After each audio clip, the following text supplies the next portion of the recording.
small money. I run my own business, and I'm successful in what I'm doing. It's,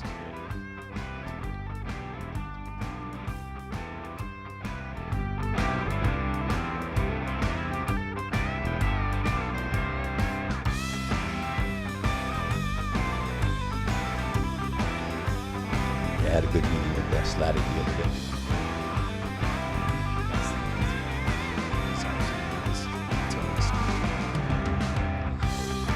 Well, this is the Constitutionalist. Hey, I want to wish everybody a great Thanksgiving. And as we're moving into the holidays, remember it's a stressful time for a lot of people. It's also a precious time, but maybe try to be a little kinder, especially when you're out there driving. I hear it's going to be insane on the roads.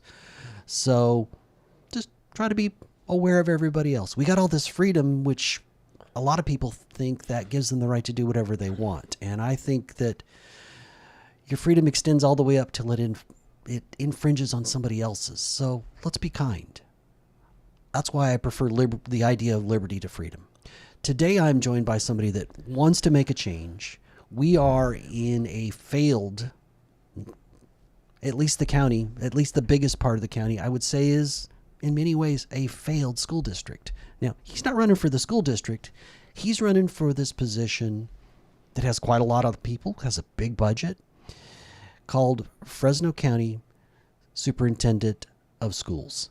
Welcome, Johnny Alvarado. Thank you. Appreciate you. Appreciate you having me this morning. Oh, glad to. Yeah, and I want to thank all the viewers, whether they're on live or will be catching this a little bit later on a recorded platform.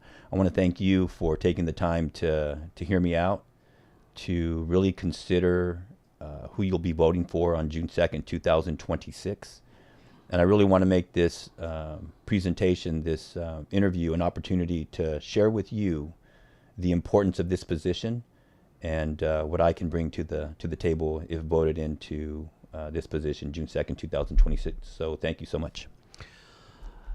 So $700,000, most of the way to $1 billion for a budget.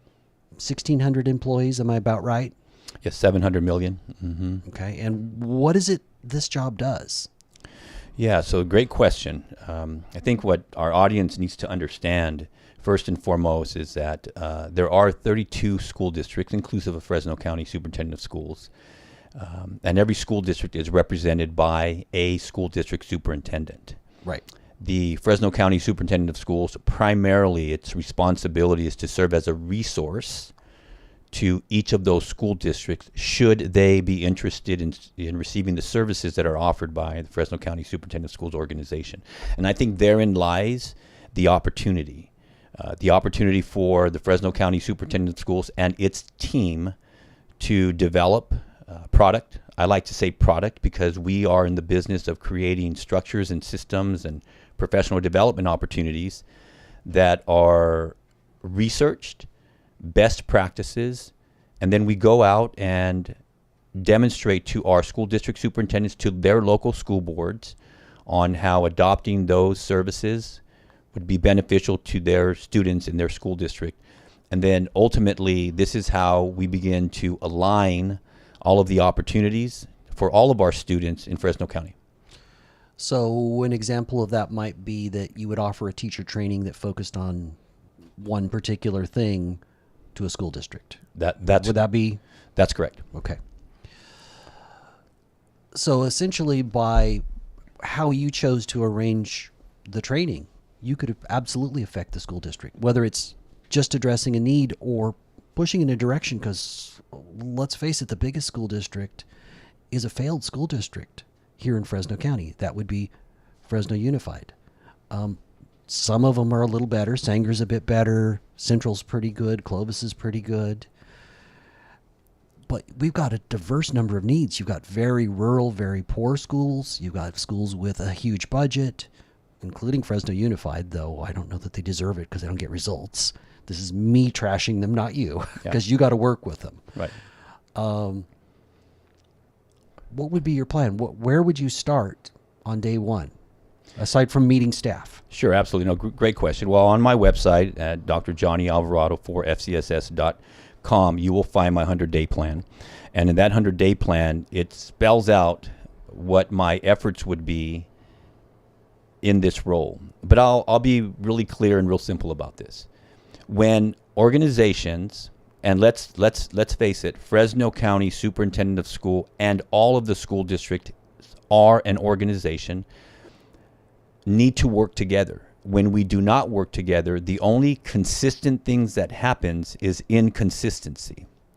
So as an example, Eric, and to our audience and to our families out there, all third graders, all fifth graders, all 11th graders, all have to meet certain standards. Okay. So these are state tests and maybe some federal stuff coming out of the Department of Education. Sure. State standards say you're a third grader. This is what you should be able to do by the end of your third grade year in the area of reading or in the area of math, as an example. And that's across the state of California, but let's be focused on Fresno County. We have 32 different school districts. We could say 31, not inclusive of Fresno County Superintendent of Schools, who all have third grade students. And the expectation is that every third grade student, when they complete their third grade year, have attained the standards set forth by the state on what they should do. A lot of this is found in curriculum, which is being adopted by different school districts, and that's fine. Different school districts have the right to adopt different curriculum. The assessment that everybody takes at the end of the year defines the readiness of, in this particular example, a third grade student. The end of the year is too late. We need to know, I like to reference it by saying this. Well, but they're going to get promoted anyway. We will talk about social get back to promotion social in just a bit, right? Because I think that's a very important point. But I like to capture it in this particular way. And to our parents out there, here's an important number: 180. Most school districts have 180 days in a school year to make a difference in a student's life. Today, as we speak, we're somewhere in the neighborhood of 110, 115 days left in the school year. Let's use 110 to make the math easy. 180 minus 110 is 70. We should be able to answer the question, how have we changed our students' lives in 70 days? Parents should be able to ask that question, and they should be able to get an answer. One resolve that I have as Fresno County Superintendent of Schools is to bring our parents into this equation and to make them better advocates, if they're not already great advocates, on their students' educational journey. And so I say that because there is a way that we can be more consistent on how we measure the readiness of students, not just at the end of the school year. It's too late. We have to be doing this across the journey. And when we're all doing something different, we cannot compare ourselves to each other, not for the sake of ridicule, but for the sake of learning. How is school district A accomplishing this task when we're all aimed at the same standards and maybe even the same assessment? And I would say we should all have the same assessment benchmarks throughout the journey in a student's school year. So that's just one way that. So you want an assessment of students at the beginning of the year rather than the end, so that you don't lose that critical time, so you can address what needs to be addressed for whether it's that student or that class or that school or that district. Beginning, during, and even after, right? The beginning of instruction, during instruction, maybe a couple of months into it, 3 months, 5 months, whatever whatever we would land on as a team determining this idea. And then definitely at the end, which is already established by the state, right, when all kids 3rd through 11th grade, not inclusive of 9th or 10th or 12th, are taking this assessment, right? Which is another question we should ask ourselves. Why are we not testing our 9th graders, our 10th graders, and our 12th graders, just to make sure that we are all doing our part in making sure that we are preparing our kids for either college or career once they leave high school? So I have a question. Yes. I see superintendents, because I've been to like 3 different districts and a fair number of meetings. And they talk about kids being on grade level or not being on grade level. And they give a percentage, but it doesn't really tell me where they're at. Are those kids, they're not at, let's say the testing was done in 11th grade. They're not at grade level, and this percentage are not at grade level. But does that mean they're at 5th grade level? Does that mean they're at 10th grade level and just a year behind? How is it that we gather this much data without knowing the answer to that? Because nobody's ever been able to give me an answer to that. Yeah, great question. I think if we think about what are we doing here today, what would it be like if instead of, as I sit here with you today, for the last 11 years, year after year, instead of 57% of our students not being at grade level in reading and writing, and 70% now not being at grade level in mathematics, right? So those numbers are appalling. Mm-hmm. What would it be if that was different? This is what I believe the answer would be, is that not only would we have more successful schools because we're having more successful students, but that has a ripple effect. When kids graduate from high school, they're on to college or they're on to career. Families begin to change. Neighborhoods begin to change. Communities begin to change. We become a more vibrant society. Poverty begins to decrease.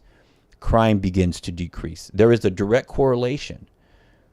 When students who cannot read at grade level as early on as 3rd or 4th grade, they have a hard time finishing school at grade level. Or ever catching up. Or ever catching up, right? So to answer your question directly, when we do not have this information in front of us, it is possible to have this information in front of us, we can be more responsive through the journey of those 180 days, as opposed to looking at the data the next following school year when the state assessment is released.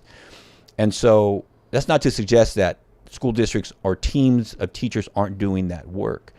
We have to get to the place where we're all doing that together. And I know from my past practice and my experiences that I can bring our district superintendents together to begin to have these conversations, and then use the Fresno County Superintendent of Schools organization to begin to develop product that all of our school districts can use in the form of professional development, systems, organizational structure, et cetera.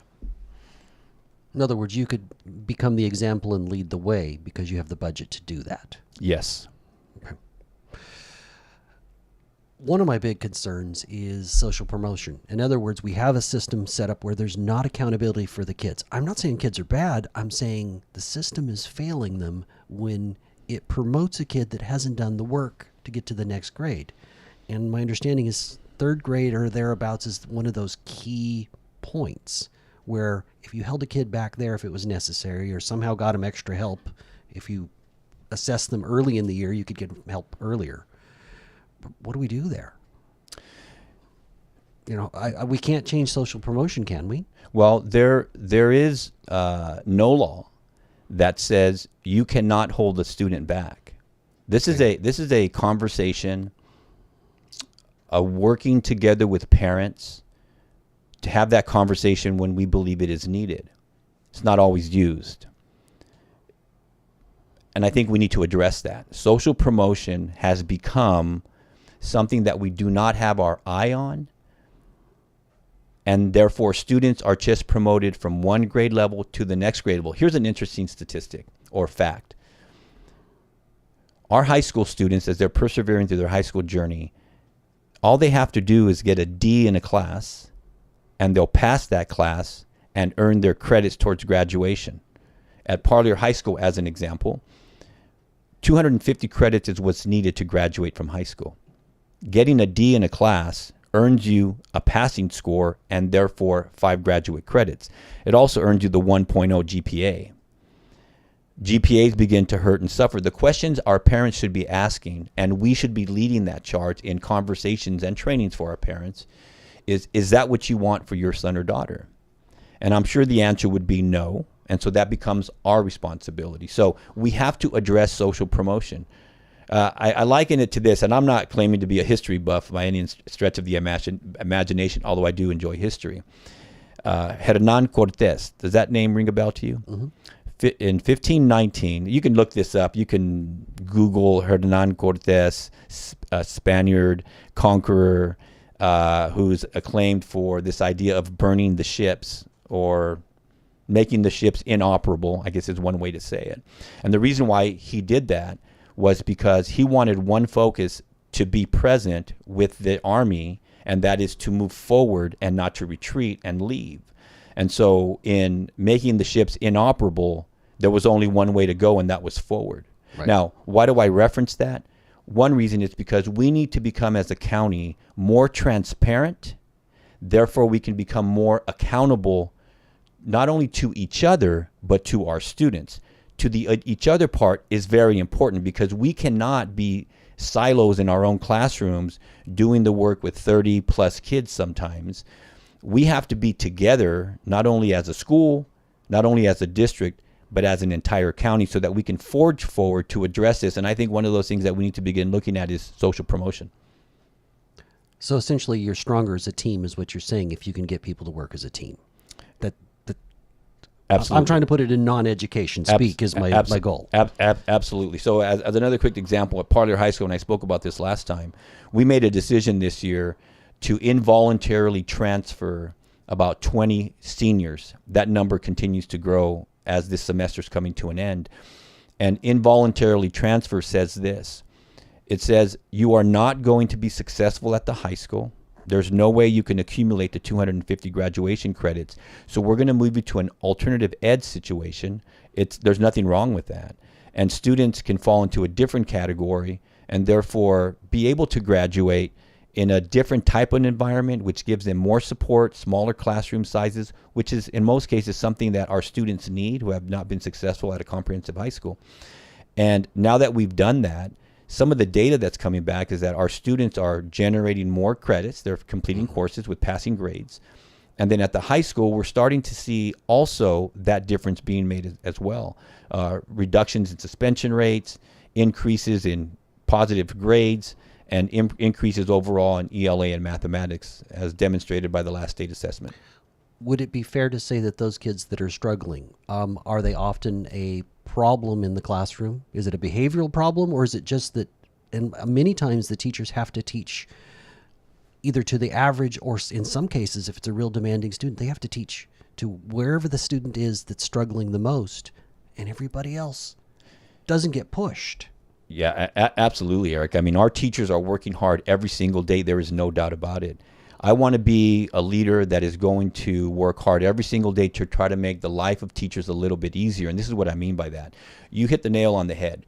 When students are not reading at grade level, third or fourth grade as an example, and are being socially promoted, the combination is perfect for the perfect storm. And that perfect storm is that when they continue to elevate in higher grades, move from fourth to fifth to sixth grade, eventually high school, we then have teachers that have a very hard challenge in front of them. They have different levels of reading level abilities, math level abilities, whatever it may be, and that becomes challenging for our teachers. So we need to be able to address that. What are results of that? Well, if you don't have an engaged student, they find other ways of being engaged while they're in the classroom, right? Or even walking in the hallway. So yes, sometimes behavioral issues increase.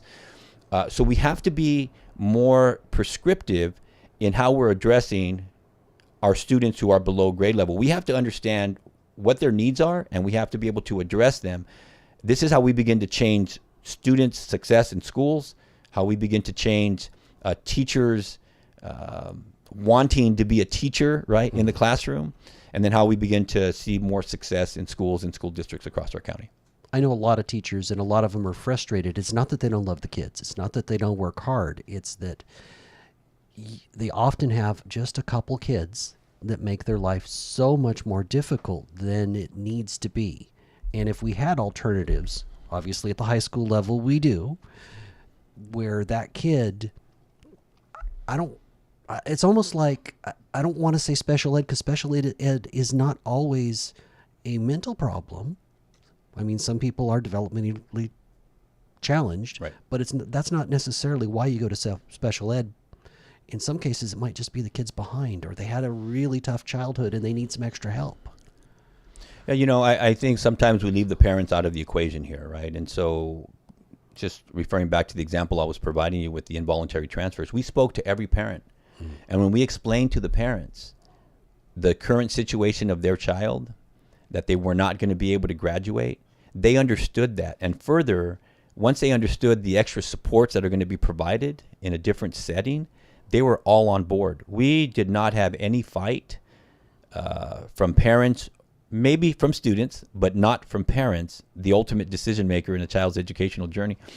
And I've asked myself the question, why have we waited so long to make that decision, right? And I think that the reason why is because when creativity sets in, when you are a mind who does your best to be creative to solve problems, then that becomes the journey. And part of that journey, a good part of that journey, is getting parents in space, educating them to be advocates for their children, and then we then can become responsive in a non-reactionary way, but in a more proactive way. Some school districts, because they're more affluent, it means that maybe you're not struggling all the time. Part of why some of our school districts are struggling is because I don't think the parents have a lot of time. They're working to just survive. Yeah. And when you get beyond that basic survival, things get easier. How can you find ways to help parents out? Because it's not like, with rare exception, parents don't want their kids to succeed. They want them to have a better life than they did. They want them to embrace that American dream. And it's almost like that got forgotten. It's like, well, we'll just promote these kids, and, you know, if we have to even inflate their grades, there are school districts that do that.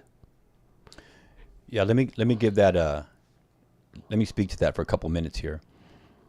Eric, I sit in front of you right now as a soon-to-be 60-year-old individual. I would not be here if it weren't for 4 distinct teachers. 2 of them, and soon 3 of them, you can read on my website as I'm writing stories about my teachers. And if it were not for them, I don't know what the trajectory of my life would have been. We grew up, I'm the oldest of 6 siblings. We grew up in a really challenging neighborhood in Sanger. And again, if it weren't for them and their support, just doing a little bit more, right, for me, I don't know if I'd be sitting here in front of you today. So why do I share that story? I want my story to be the story of all students in Fresno County. And not that I'm anybody special, but I am a person who has persevered over the years because of some important groundwork that was done at the early stages of my educational career. When we think about that, I like to triangulate things when I'm looking at problems, right? When I'm trying to solve. And when you triangulate, students, staff, and parents are the formula to making school successful. I am the only candidate, Eric, that has worked in 7 different school districts in Fresno County, and that has served in about 20 school districts within Fresno County, in either as an employee, a consultant, a trainer, coach. And I have learned a lot over the years. I learned that I can be successful in Clovis Unified as the principal of Kasner Intermediate School, where our API scores increased by 41 points over 4 years. That's a team effort. Not one individual is credited for that. I can also speak to the fact that when I was principal at Lincoln Elementary School in Fresno Unified on the west side of Fresno, where it's a more challenging area, it's a lower socioeconomic status neighborhood. There are some challenges to that. We talked earlier about when kids can't read and then they can't be successful in life, what are some of the defaults? Maybe poverty, maybe crime. We, in our first year, increased our API scores by 28 points. And then I have worked in different school settings. Our other 2 candidates cannot speak to that. In fact, one of our candidates has only worked in one school district her entire life. I guess I could pause there and say, well, with the exception of maybe a 2-month stint at Central Unified as the interim superintendent. Okay, I know who you mean. Yeah, and the reason why I bring that up is because it's important for our audience to know that the 2 gentlemen who are supporting her came from Central Unified. They were superintendent or assistant superintendent, and they both journeyed over to Fresno County Superintendent of Schools. It's just interesting to me that she was able to become the interim superintendent for 2 months at Central Unified, and now is voicing that she has experience beyond Clovis Unified, right? So I think that's something we should read into. How do we get parents involved? By getting them involved, by talking to them and ensuring that they understand what does it mean to be an advocate. I might not be able to help with math or reading or science or language arts. No, but a parent sure could by, if nothing else, making sure the kid did their homework. Absolutely. Or got the extra help that they needed. Absolutely. And that's what I mean by being an advocate, right? Our parents, Eric, grew up working in the fields, brought us alongside them, worked in packing houses. They couldn't help us with homework, but what they could do and what they were present. And they always did their best to emphasize the importance of education, even when they did not have one. And so today I get to share with you that 6 of our family members have all persevered and are doing well. So, and I think a lot of that is education. Education changes life. There's no doubt about it. And that's why we have to be more responsive to our current state of Fresno County with some, with some less than celebratory data, right? Who wants to celebrate 57% of our kids not being on grade level in language arts and 68%, 70% not being on grade level in math? Yes. And that's a county-wide Average. Okay. Over the last 11 years, year after year. So I see the lack of accountability as a real problem in school districts, and I see a real problem with willful defiance. A huge tool just got taken away from teachers by essentially allowing kids to act up. And some of them know it, and those kids can make life exceedingly difficult and stop learning for all the other kids in the classroom. Any ideas on that one? Yeah, when you look at that law, the law speaks to this idea of interventions. How are we going to intervene with students? If you do not have, I like to reference this as a behavioral management system, a consistent behavioral management system. And I've been doing this work for a long time. Here's a perfect example. If I were to walk on a school campus with the permission of the principal, and I were to ask a handful of teachers, let's just say 10, what is your behavioral management system? Without fail, you're going to get a very low percentage of teachers being able to speak to what their behavioral management system is as a school, not as an individual. In fact, I would challenge all of our principals and all of our district superintendents with this thought. When we are interviewing for our teacher, and let's say that I'm the interviewee and you're the interviewer along with others, somebody inevitably is going to ask me the question, Johnny, what are your behavioral management strategies? And Eric, I say to you today, that is the wrong question that we should be formulating to our candidates. Instead, we should be able to do this, but we can't in most places. We should be able to explain what our behavioral management system is. How are we going to journey from a student who is not behaving in the classroom to eventually, if a student has to be suspended, in between those two endpoints, what are all the interventions in place? So as I'm asking the question to the teacher, I should be able to first explain what that behavioral management system, and then ask this question. Could you please share with us how you would add value to that system? The difference between your and our is huge, even though it's only the letter Y. Well, you now have the backing of the administration if it comes from them first, as opposed to you. A lot of teachers I know feel like they're just lost in the wilderness, that they don't see where they can get help to deal with some of these behavioral issues that some of the kids have. Willful defiance might be as, they can't lay a hand on a teacher, but they could get right up in a teacher's face. They could yell. And if they're yelling in the middle of a classroom, what happens to all the other kids? Sure. Learning stops. Sure. That's one of those burning the ship analogies, right, that we need to look at, is behavioral expectations and behavioral responses, sometimes known as consequences, right, should not be left out of the formula. And the formula that I speak about, which I referenced earlier, the only thing that becomes consistent when we're not a team is inconsistency. So if we are not of the pride, this is one of those burning the ship analogies, right? Is that we need to think about that. If I'm the principal of a school, and if my teachers along with me cannot explain how we do behavior, how we support behavior, how we respond to behavior, from TK to 6th grade in an elementary school, 7th and 8th to a middle school, 9th to 12th in a high school, if we cannot explain that, then we can't support that. And when we cannot support that, then I, as the teacher in my 3rd grade class, have to do it alone.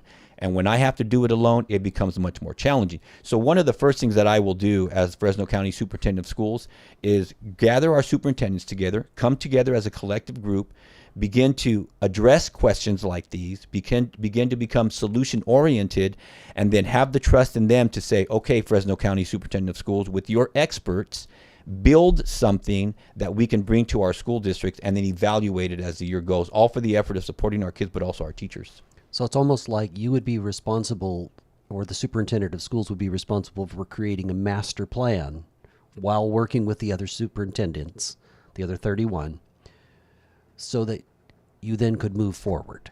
Yes, absolutely. But it's like there's no master plan. There hasn't been for a long time. I can't believe the incumbent's running again. That'll probably stop her from ever coming on my show, but I'm okay with that. Yeah, I think all of those become reflective questions that we have to dig into. And it's like peeling away the onion, right? You have to get to the core of the issue. And I would suggest this, is that I'm not here to say I'm going to tell any district superintendents what to do.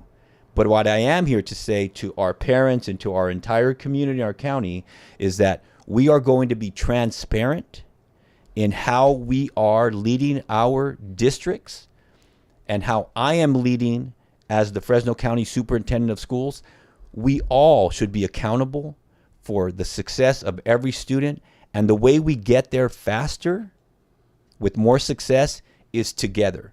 So I'm looking forward to the opportunity to work with our district superintendent so that they know we are here to support every single one of them, not to have them be out on their own and trying to increase academic achievement, but that we do it together, and I am ready to lead that charge. So this is kind of an interesting idea. If you were to create some sort of, I don't know, you could call it a dashboard, you could call it a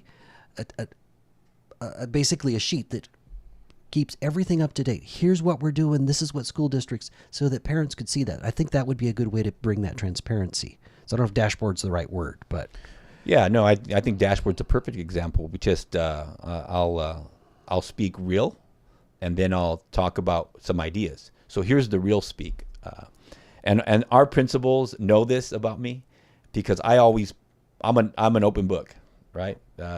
In fact, the next time we get together, you'll take a look at my when I was a principal at Kasner. I bought a Clovis West Letterman's jacket, and I wore all the successes of our school on the sleeve of my jacket, but also all over with patches of championships and academic achievement. You know, some people didn't like that, but our school did, and our school community did.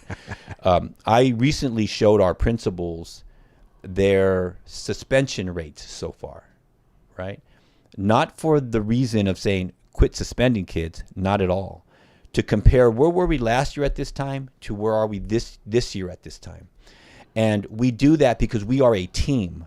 And if somebody's experiencing success with a reduction in suspension rates, we should be talking together about it. Mm-hmm. Principal A should be comfortable to reach out to Principal B and ask the question, how are you doing that?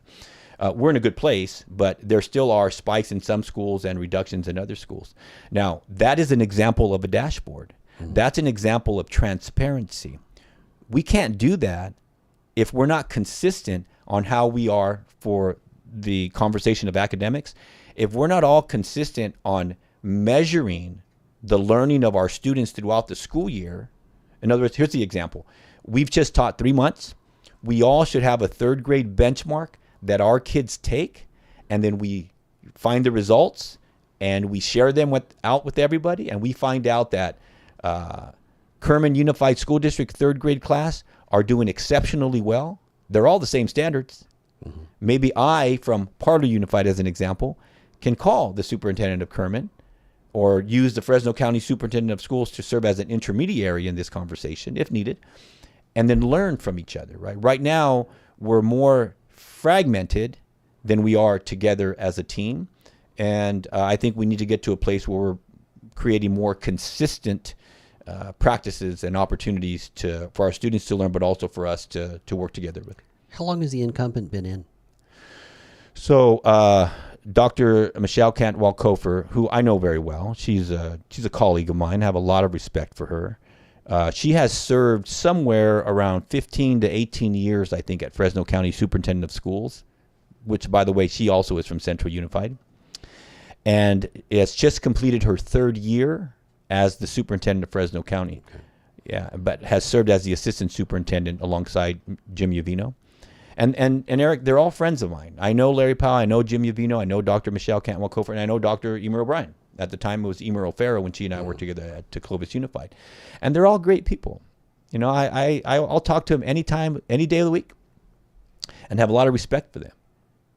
My reason for sharing data and my reason for calling out the situation as it is today has nothing to do with respect. It has everything to do with what are we doing to change the lives of our students and the trajectory of our students so that their families can change, so that their futures can change, and that we can begin to change our communities, our cities for the better. Without changing education, we're just in a downward spiral. And I think some school districts in this county are in a downward spiral. And this is endemic of a larger problem across all of California and also across the nation. We had a lot of problems with COVID, and we haven't caught up yet. We need a plan to catch up. But it's interesting that each school district has arrived at their own plan. What you're telling me is that they're not working together as well as they could. Because I would say they obviously have to be working together at least somewhat. Yeah, I mean, absolutely, I'll say that, and I'll agree to that, right? Here's an example. Fresno County is responsible for approving the Local Control Accountability Plan, the LCAP. And that is all about how are we going to spend our money as a school district, and what goals are we going to put together, and what actions are we going to do to meet those goals. So the county approves how we spend the money developed by the district, which should be developed by the parents and the community members of that school Now, district. do you mean the county as in the position you're running for, or do you mean like the Board of Supervisors? It is ultimately the Fresno County Superintendent of Schools' responsibility to ensure that they approve an acceptable LCAP. Now, the team that does it is an LCAP team within the auspices of Fresno County Superintendent of Schools. So there's a place where you can apply pressure if you think a school district needs to do better. The example that I was leaning to, well, obviously, if it's not an acceptable LCAP, it's pushed back with some suggestions, some clarifications, and then that goes back and forth until ultimately it's approved. So yes, but where I was going with this is that there's a model that exists at Fresno County on approving things. In this case, it's the LCAP. I would say that there is room for our district superintendents and our county superintendent to work more intentionally with much more focus on academic achievement. Now, Eric, if it was being done, our students are with us for 13, 14 years, TK through 12th grade. And maybe for some students, a couple of more years or one more year, this idea of social promotion, right? Every year for the last 11 years, we have averaged 57% of our kids not being able to read or write on grade level, and 70% of our kids not being able to do math on grade level. There is something wrong with that formula, right? And what's wrong with that formula, I believe, is that we are not joining forces together to become one solid unit for all of our students in Fresno County. That's what our focus should be. We should begin to start wanting to change that trajectory of that ship, to right the rudder, and to make sure that we're headed in a direction where all of our kids are being successful. I would say that's one of it. Because I've spent significant time going to Fresno Unified's school board meetings, the percentage of time that they were focused on DEI, rewriting the ed code, while their kids are failing. Look, if everything's going great and you want to make some changes there, well, I'm not really on board with it. I don't see it as a big deal. You have a failing school district, and there was no urgency to fix it. Now, I haven't been to a Fresno Unified School Board meeting in about a year and a half now, but I went to, I lost count, basically 20 meetings. So enough to get a real good cross-section, and it was disturbing to me that they were all focused on diversity, equity, and inclusion, and I'm like, okay, only thing we should be focused on has nothing to do with skin color, is the kid succeeding or failing, and you identify the kids that are failing and you get them extra help. And that didn't seem to be their focus. It was like, well, but we need to make an excuse. Now, I don't believe that your skin color or my skin color determines anybody's ability. And we need to get over that idea. We need to look at it and go, hey, look, these are the kids that are struggling, regardless of anything about them. How can we fix it? And they weren't focused on solutions. Yeah, I think that's a good point that you make, right? Great point that you make. The moment that we begin to, this idea about skin color, right? The moment that we begin to judge whoever we are, the moment we begin to judge others, we're already going down the wrong path, right? I mean, I'm a God-fearing man. And God doesn't care what your skin color is. No, he does not, right? And he's also the ultimate judge, right? Mm-hmm. And when you look at Matthew 7 and 6, Matthew 7 more is talking about there's only one judge. And we should accept that and appreciate that, because then I don't have to worry about that part, right? What I get to do as a principal, of which I've served in elementary, middle school, and high school, and I want our community to know this. I want our community to know that I've had the opportunity now to serve as a teacher in elementary, middle school, high school, and at the collegiate level, and also as a principal in elementary, middle school, and high school. Now, why am I sharing that with you?